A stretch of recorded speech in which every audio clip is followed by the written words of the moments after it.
Muito obrigada, senhor presidente. Cumprimento Vossa Excelência. Boa tarde aos senadores e às senadoras presentes nessa sessão.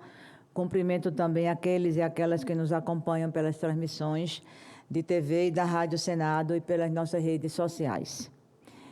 Enfim, chegamos no momento em que o Brasil terá a oportunidade de romper com o passado. O julgamento de Bolsonaro e de 7 aliados militares de alta patente pelo Supremo Tribunal Federal é um ponto de inflexão simbólico na história do Brasil e da América Latina.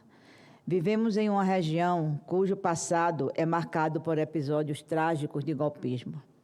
O dia de hoje, esta semana inteira, carrega o simbolismo de um rompimento com o ciclo histórico em que figuras autoritárias escaparam de punições, deixando marcas profundas nas sociedades.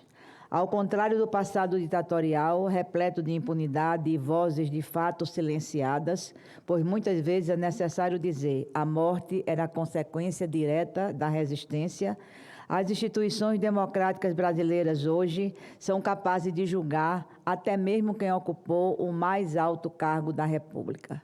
Portanto, o que acompanharemos até o dia 12 de setembro pode e deve ser encarado como um episódio de fortalecimento da democracia, que, para se tornar mais viva e forte, precisa que aqueles que agiram pela sua instabilidade e derrubada sejam responsabilizados, conforme as leis, sem revanche, mas sem esquecimento. Afinal, a democracia não é apenas um ideal, mas um conjunto de procedimentos e instituições que precisam ser respeitados para que funcione. E nas regras do jogo, nenhuma delas é mais sagrada do que o voto. A escolha popular sobre o destino de uma nação jamais deve ser menosprezada, muito menos atacada, senadores e senadoras, como temos presenciado sistematicamente desde que se passou a contestar em alto e bom som o sistema eleitoral e depois o próprio resultado das eleições.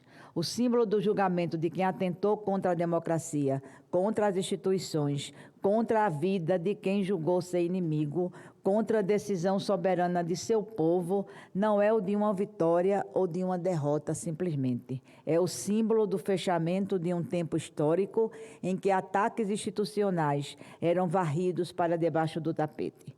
Lembremos hoje e sempre que todo esse processo é alvo de uma chantagem internacional. O Brasil vive sob uma ameaça que coloca os interesses da família de Bolsonaro acima de qualquer compromisso com a justiça, com a soberania nacional e com a defesa da democracia. Uma tentativa de extorsão incitada pela ação de um cidadão brasileiro, filho de Bolsonaro e parlamentar, que pretende interferir no processo eleitoral de 2026 ao trabalhar pela punição de ministros do Supremo Tribunal Federal, com a assumida intenção de coagi-los a desistir de julgar aqueles que atentaram contra a democracia de nosso país. Uma pressão que resultou na aplicação de tarifas sobre produtos brasileiros, que penaliza empresas nacionais e os trabalhadores e trabalhadoras. Uma ação que gerou sanções sobre o ministro do STF. Uma tentativa de interferência em nosso sistema financeiro por meio do Pix. Um esforço de intromissão das gigantes que controlam as plataformas digitais contra a regulação do setor no Brasil. Em resumo, uma investida orquestrada para interferir em nossa soberania. Por isso, senadores e senadoras, não cederemos à chantagem americana. É disso o que se trata. Somos um Brasil de mulheres e de homens em que todos e todas estão sujeitos à aplicação das leis. Não permitiremos ingerências e desrespeitos à Constituição brasileira e à soberania nacional. As instituições seguem e seguirão firmes. A democracia vencerá. A verdade é uma só. Trump e Bolsonaro são espelho. Além das semelhanças no estilo político de governar em nome da instabilidade, ambos perderam a reeleição e não aceitaram os resultados, incitando milhões de apoiadores a colocarem suas vidas em risco em prol do desejo de se manterem no poder. As invasões do Capitólio e das sedes dos 3 poderes no dia 8 de janeiro de 2023 são similares, não apenas na forma, mas também no ódio, usado para usurpar a vontade do povo de seus países. É sobre isso que se trata parte da aliança entre eles. Contra atos antidemocráticos, o remédio é, portanto, a responsabilização de quem os planejou, executou e financiou. O Brasil não apagará da sua história a responsabilidade de todos aqueles que tentaram sabotar o nosso país em nome de uma anistia em benefício próprio. Tampouco deixará de julgar, com todo respeito aos princípios constitucionais e ao direito de ampla defesa, aqueles que atentaram contra a democracia. A justiça verdadeira se faz garantindo o contraditório e assegurando que cada voz, inclusive a dos acusados, seja ouvida dentro dos limites do devido processo legal. Só isso se rompe de forma legítima e duradoura o ciclo da impunidade e se fortalece o Pacto Federativo. Por fim, senhor presidente, lembremos da principal imagem da posse do presidente Lula em janeiro de 2023. Naquele momento, com aquela subida da rampa, o Brasil tomou posse de si mesmo. Somos uma força popular que jamais será derrotada. Seguiremos soberanos, donos das nossas raízes e dos nossos destinos, em defesa da democracia e do lado do povo brasileiro. Muito obrigada, senhor presidente. Nós ouvimos aí a senadora Tereza Leitão, com seu pronunciamento, muito importante, e vamos dar seguimento. Eu chamo agora o senador Esperidião Amin, que deve estar online, é o primeiro inscrito, para uso da palavra. Senador Esperidião, Vossa Excelência pode dar o sinalzinho e entrar na tela. Deve estar em Santa Catarina, no seu escritório, cheio de livros. Você tem uma memória fantástica, uma cultura invejável. Admiro muito o senador Esperidião Amin. Ele é extraordinário. Parece um jovem com tanta uma lucidez e memória.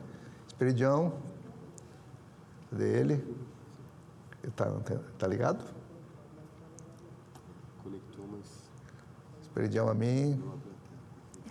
Não, né? O senador Sérgio Moro, que é o próximo. Quando o Esperidião conseguir conectar, me avisa, por favor. O senador Beto Faro, se estiver pelos corredores, pelo gabinete, por favor, pode vir. Zequinha Marinho, da mesma forma, lá do Belém do Pará. Augusta Brito, líder do PT.